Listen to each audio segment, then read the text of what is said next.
Today we're going to be talking about matrices, and this is the last big chapter that we have here in college algebra. In particular, it's how computers actually solve systems of equations, is that they turn them into a matrix. So especially if you are a computer scientist, or really anybody who uses computer science, which is all of business and all of science, this is something that will come up very frequently. As always, feel free to jump to a particular part of this video if you need, and if you just find this topic really interesting, I would highly encourage you to take linear algebra, which is an entire course on how to deal with matrices. So first of all, what is a matrix? So it's some sort of array of numbers. So let's say you just had a super basic one like this. Here, the entry A11 indicates that you want to go to the first row, first column, and that would be the entry 1. If you have the A12, that would be the first row, second column, so that would be the entry 2 in this case. If you had A21, that would be second row, first column, so that would be the entry 4 in this case. So this is just an abstract way of depicting how you would put in specific numbers into this matrix. This is a way that we can solve a system of equations, is by putting it inside a matrix. And let's look at an example of how that would look. So for this to work, we need to make a matrix such that we have all of our variables here and an equal sign and our constants here. And this allows us to solve these systems of equations. So both of these equations need just a little bit more manipulation before we can do so. In particular, the first equation needs to add 6 to both sides. So that's 3x plus 5y is 6. And the second equation needs to take away 6 from both sides. So that would be negative 7x minus 2y is equal to negative 6. Now this is ready to put into a matrix. So for the first column, we would have both of our coefficients for the x's, and it's understood that this column has to do with x's. For the second column, I would put down both of the coefficients that have to do with the y's, and it would be understood that that column has to do with y's. Then typically we tend to put that line there. That's not necessarily necessary, but when humans are reading this rather than a computer, that's a nice way to differentiate that equal sign. And then we put a 6 for the first row, and negative 6 for the second row for what that constant is. And now we've rewritten the system of equations as a matrix that a computer could read and solve. We could also work backwards too. So go ahead and pause your video and see if you can work backwards to talk about what would be the systems of equations here. Well, remember that first column is your x's, the second column is your y's, then we have an equal sign, and then our constants. So this would be 1x plus 4y is equal to negative 7, and 2x minus 2y is equal to negative 5. Now typically we wouldn't write the 1 for the 1x, but that 1 is indeed still there. We can do row operations on any matrix. So we're allowed to interchange rows.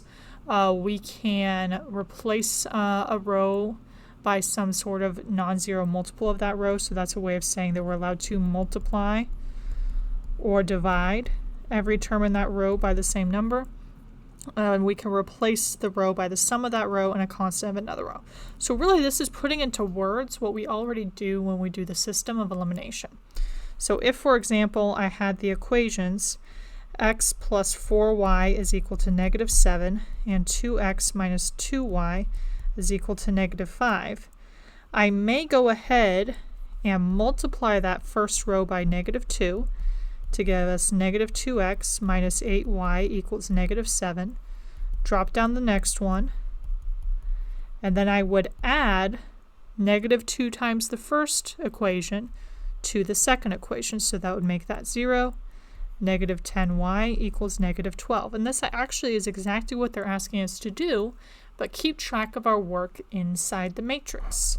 So let's take a look at that. So if we're going to row 2 add negative 2 times row 1, well, first I'm just going to rewrite row 1, and then for the sake of this step I'm going to kind of show the operation. So if normally row 2 has a 2, negative 2, and negative 5, what they're asking you to do is add negative 2 times row 1, so that'd be adding negative 2 in this case, because 1 times negative 2 is negative 2, 4 times negative 2 is negative 8.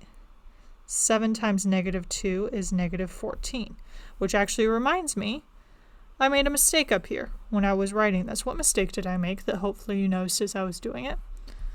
I distributed the negative 2 to the x, I distributed the negative 2 to the y, and I forgot to do so to the 7, so that would make that 14, and that would make that 9. So my bad there. Yes.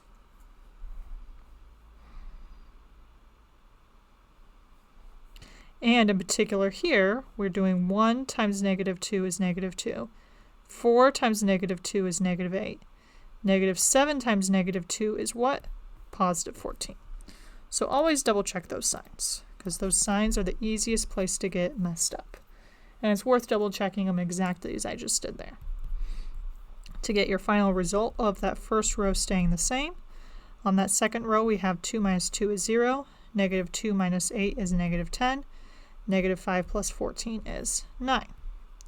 And that corresponds to exactly negative 10, y is equal to 9, just like we got before when we traced through that mistake in the sign.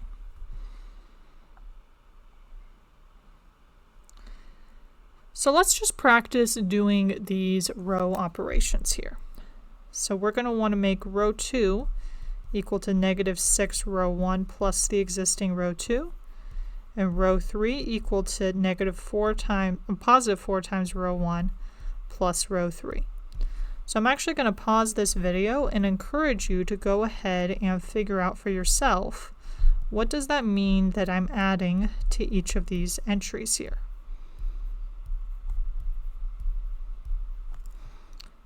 I'm going to give myself plenty of room to write that addition.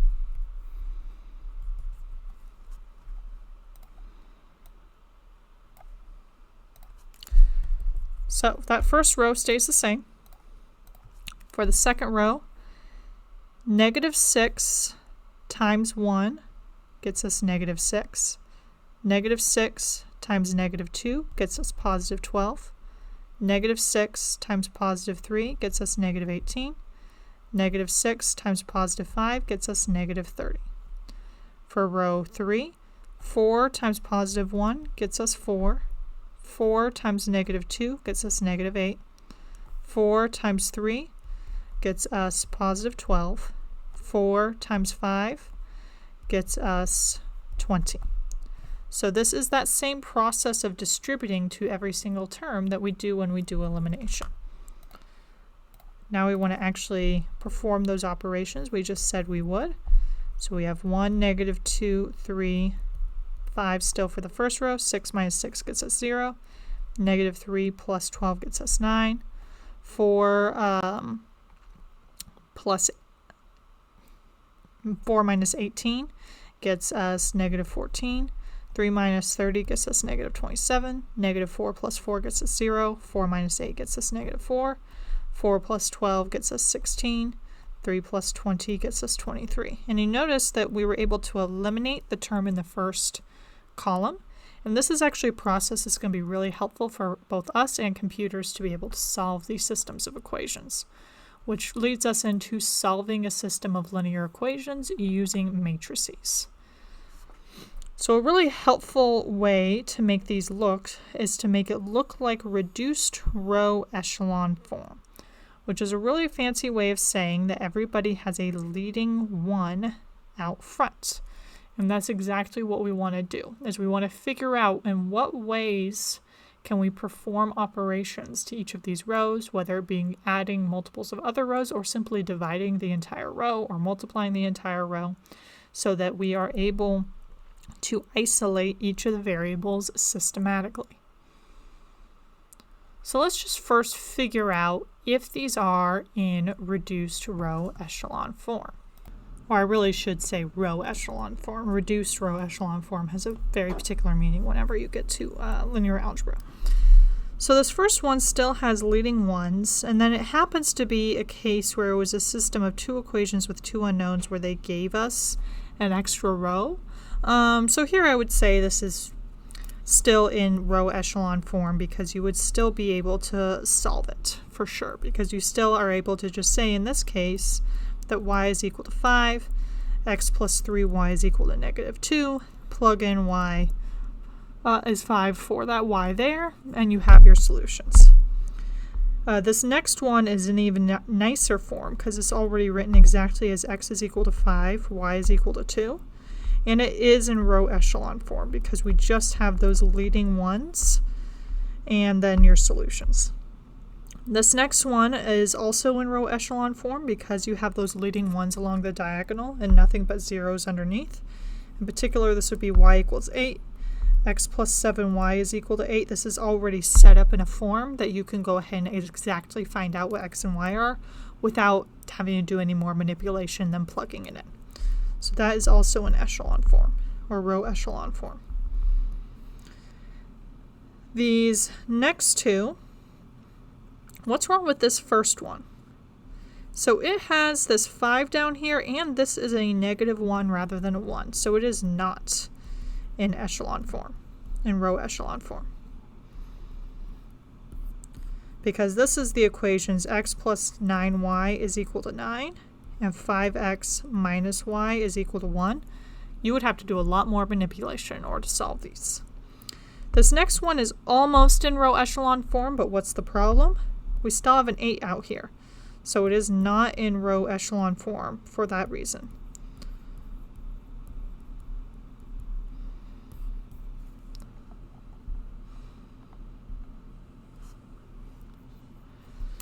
So here, this is in particular that reduced row echelon form, which we saw a little bit of here, where not only do I have 1s along the diagonals and 0 is underneath, but I've even more specifically already exactly isolated x and exactly isolated y, no more work needed, because of that 0 up here and the 0 up here. I just have 1s along the diagonal, 0s along everywhere else, and then the exact constants that they're equal to elsewhere. And that's exactly what they gave us here. So we have our x's columns, we have our y's column, we have x is equal to 1, y is equal to 3. No more work needed. We just exactly know, because this matrix is in this form, that the solution is 1, 3. So let's continue to work with these a little bit more. So in particular, we've got an x's column, a y's column, and a z's column. This first one says x is equal to 6, y is equal to negative 5, and then 0 is equal to negative 8. B says x minus 3z is equal to 1, y minus 8z is equal to 9, and then 0 is equal to 0. What's different about these types of solutions?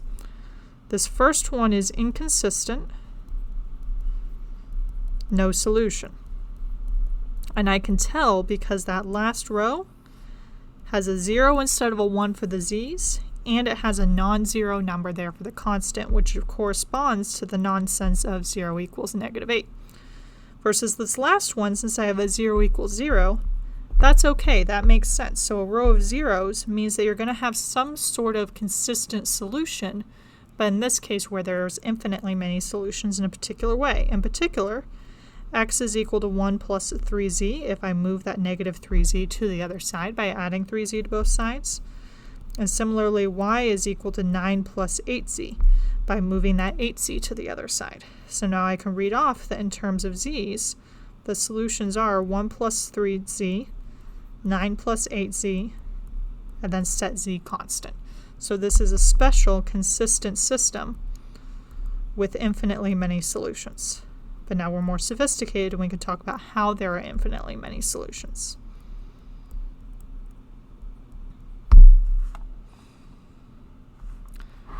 Of course, usually they don't solve it into row echelon form for you. You have to do a little bit of work first. So let's practice doing that. So first we want to label that we're going to have an x's column, a y's column, and then of course you also just need your constants column, or your plain numbers, so to speak. So that's 1 for 1x, 1 for 1y, 3 is the constant, equal sign in between, 1, negative 1, and 1. In order to solve this, we want to perform some operations to make it look like row echelon form. So in particular, I might want to subtract the first row from the second row. So I would, in that other notation, make it look like we have our new row 2 is going to be the original row 2 minus row 1.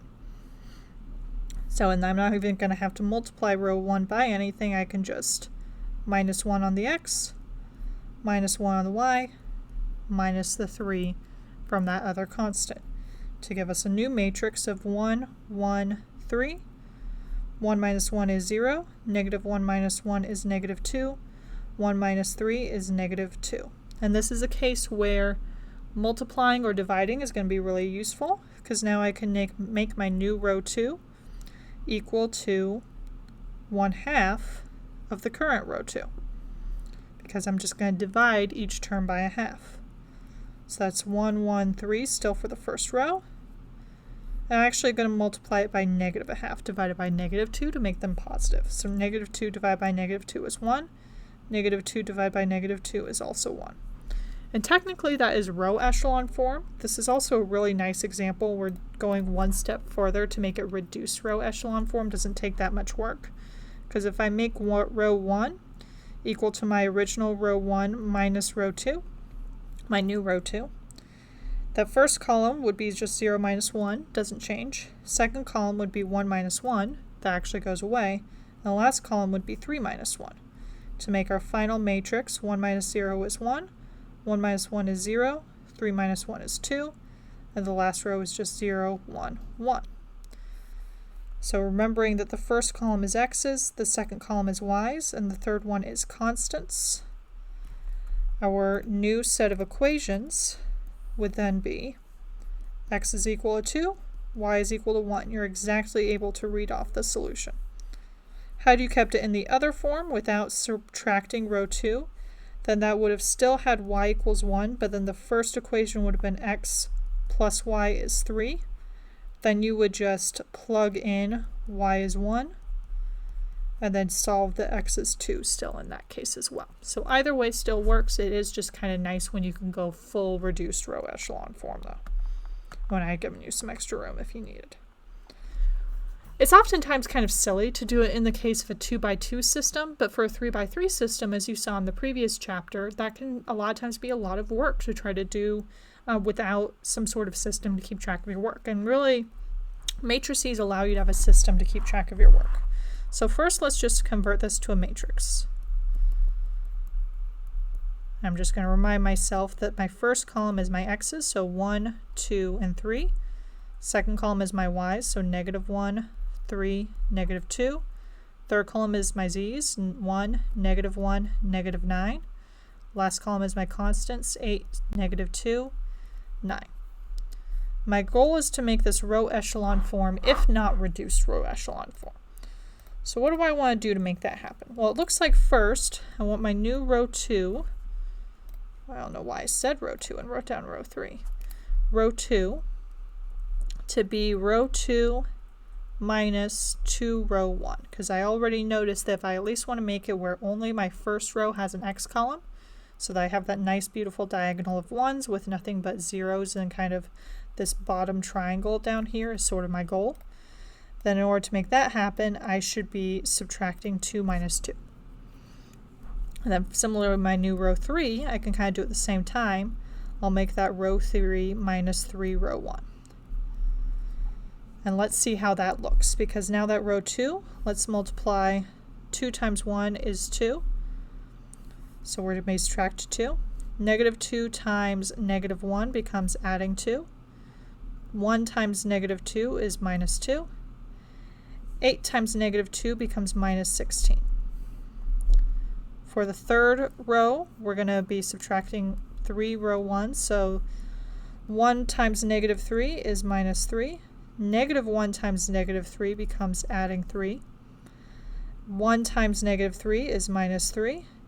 8 times negative 3 becomes minus 24.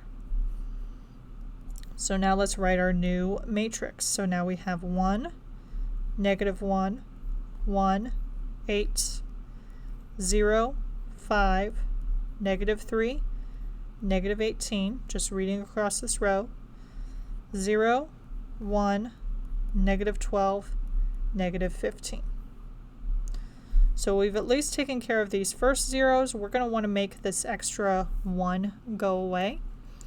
And remember, we're also allowed to swap rows. So if I'm already looking at this, I notice that minusing 1/5 of the second row seems like a lot of work. And even dividing the second row by 5 also seems like a lot of work. So I'm going to take advantage here of the fact I can swap just to avoid having to work with too many fractions. So now I'm going to swap row 2 and row 3. That is allowed. So that first row stays the same. Second row, I've switched. Third row looks like this. Because now that's a lot nicer, because I may already notice that I may just want to subtract 5 times that second row. And that is exactly what I'm going to do. And of course I actually want to give myself a little bit more room to do that, so I'm just going to pause real quick so that I can make more room without you making you watch that. So all I did was rewrite this with a little bit more room to actually work, because in particular I'm going to make my new row 3 equal to my current row 3 minus 5 times row 2, so that I can eliminate that 5. So 1 times 5 is 5. Negative 12 times a negative 5 is going to get me, I should know this off the top of my head, 60. So that'd be plus 60, because a negative times a negative is a positive. And then 15 times 5, I think I'm already starting to embarrass myself with my mental math here, so I'm just going to go ahead and do that. I think it's 75. Yep, that's 75. Plus 75, because I'm doing a negative times a negative. Apologies if that was a little bit of an abrupt transition there. So let's actually talk about then rewriting this. So then first row stays the same. Second row stays the same. Third row, 5 minus 5 is 0. Negative 3 plus 60 is 57. Negative 18 plus 75 is also 57. Then I would say the new row 3 could be 1/57th of the current row 3. So that's just another way of saying we would divide row 3 by 57. And that would lead you with, that first row is 1, negative 1, 1, 8. Second row is 0, 1, negative 12, negative 15. Then we have 0, 0, 1, 1. Technically, you could leave that as is. That is row echelon form. You would have the system of equations x minus y plus z is 8. Y minus 12z is negative 15. And z is 1.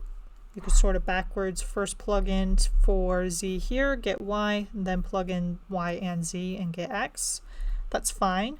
I would say you could take this one step further and make it reduced row echelon form actually without too much grief. Because if you add 12 times row 3 to row 2 here, then that would become 1 times 12 is 12. 1 times 12 is 12. That's exactly what you would add. Performing those operations, you end up with 1, negative 1. I think I'm giving myself a little bit too much room there actually. 1, 8. For the first row, we haven't touched that. 0, 1, 0. Negative 15 plus 12 is negative 3. 0, 0, 1, 1. Now to eliminate the negative 1 and the 1 on the first row, so you can just immediately read off what x is, you could add row 2 and subtract row 3. So let's see what that would look like. So if we add row 2, that would be adding 1 here, adding negative 3 here, and then subtracting row 3 would be subtracting 1 here, subtracting 1 here. For a final answer of 1, negative 1 plus 1 is 0, 1 minus 1 is 0. 8 plus negative 3 gets us 5 minus 1 is 4. 0, 1, 0, negative 3, 0, 0, 1, 1. To equivalently just immediately read off, x is 4, y is negative 3, z is 1. And you should get the same solution by plugging into the other equation as well. I'm going to encourage you to pause the video and set up your matrix yourself, and then restart the video to see if you get the same matrix that I do. So let's set this up. So for the first column, those are your x's. So we've got 1, 2, 1. Second column is y's, so 4, 5, 3. Next column is z's, -1, 8, -3. Last column is constant, so 4, 15, 1. And this is just a line indicating those are the constants.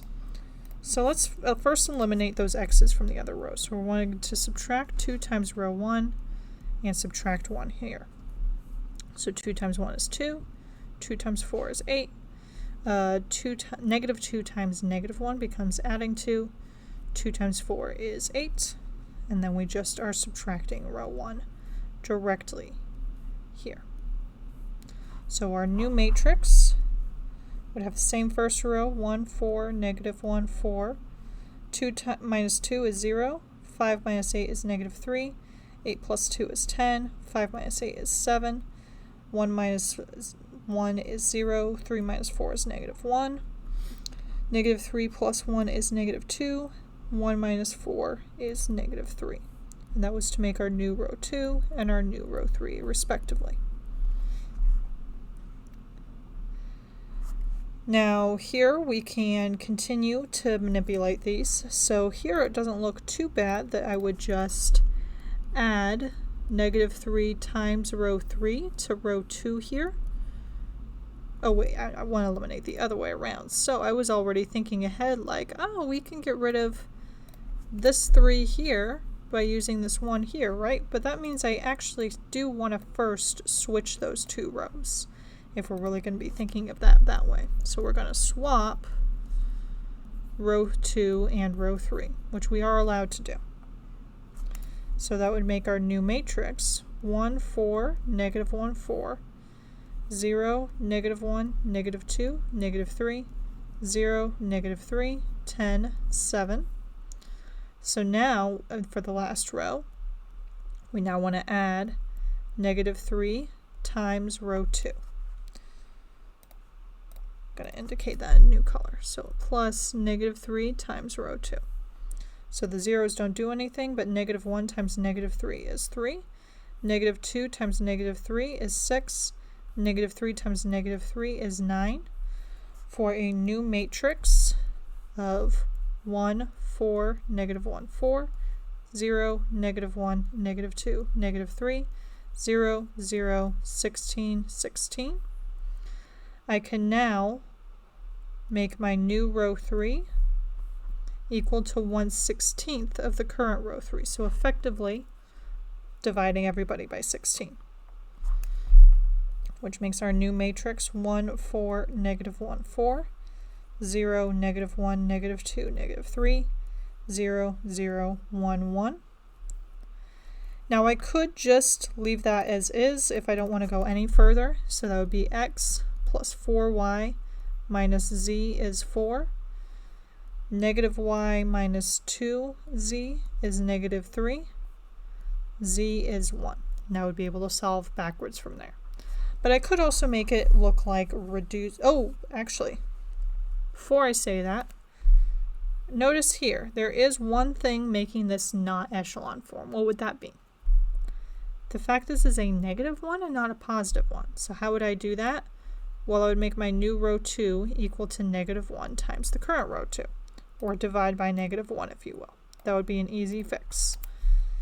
So now we have 1, 4, -1, 4, 0, 1, 2, 3, 0, 0, 1, 1.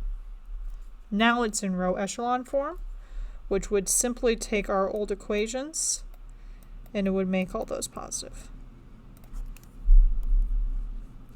If you want to take it one step further and make it reduced row echelon form, from the second row I would then minus 2 times row 3 to make my new row 2. So that would be 1 times 2 is 2, 1 times 2 is 2. You would get a new matrix of 1, 4, -1, 4, 0, 1, 0, 1, 0, 0, 1, 1. And then for the last one, what you would want to do is subtract 4 times row 2 and add row 3. So 4 times 1 is 4. 4 times 0 doesn't do anything. 4 times 1 is 4. And then you're also adding row 3, so adding 1 to make our final matrix 1, 0, 0, 1, 0, 1, 0, 1, 0, 0, 1, 1, which is actually super satisfying because that means x is 1, y is 1, and z is 1. It's just the point 1, 1, 1, which is just very satisfying to look at.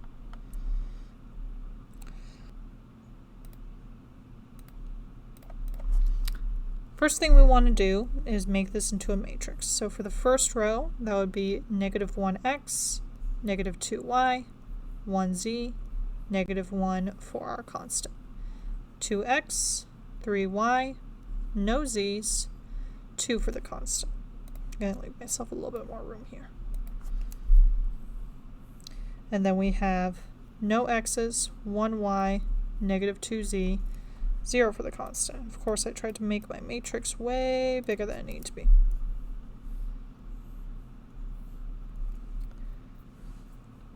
Now let's talk about getting some of these variables by themselves. So the first thing I might want to get rid of is this 2.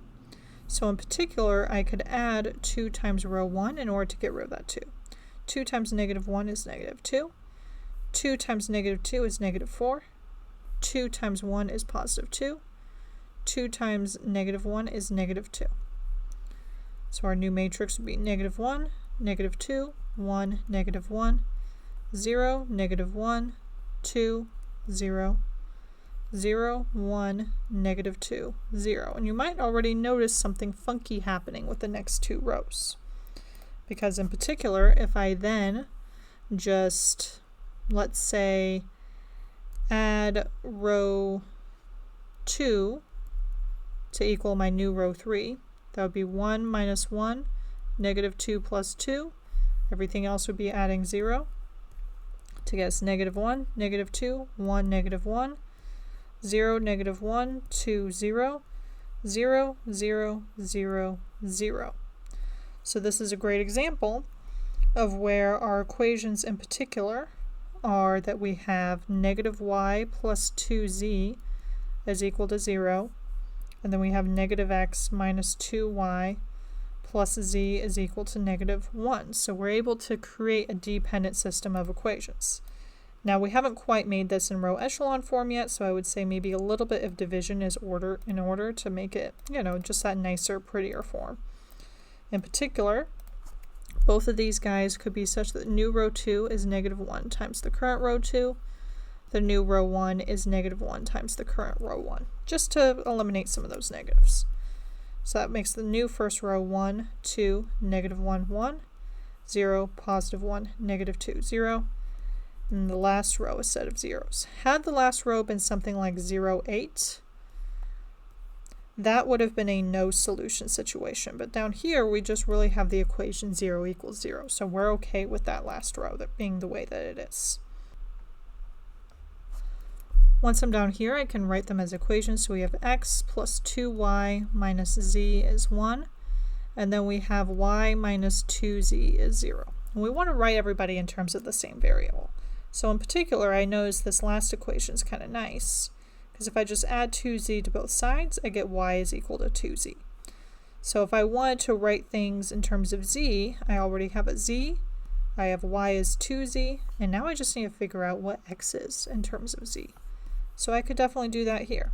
So we have x plus 2y minus z is 1, and let's get x by itself. So minus 2y, add z. So x is equal to 1 minus 2y plus z. And I also know what y is in terms of z already, so I can replace that.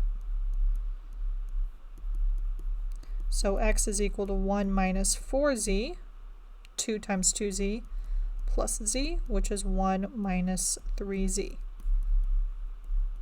Is our nice, beautiful solution. So it's a consistent system, but it has infinitely many solutions, where as soon as you fix z, y is 2 times z, and x is 1 minus 3z. As always, be sure to take a look at your textbook and ask your professor if you have any questions.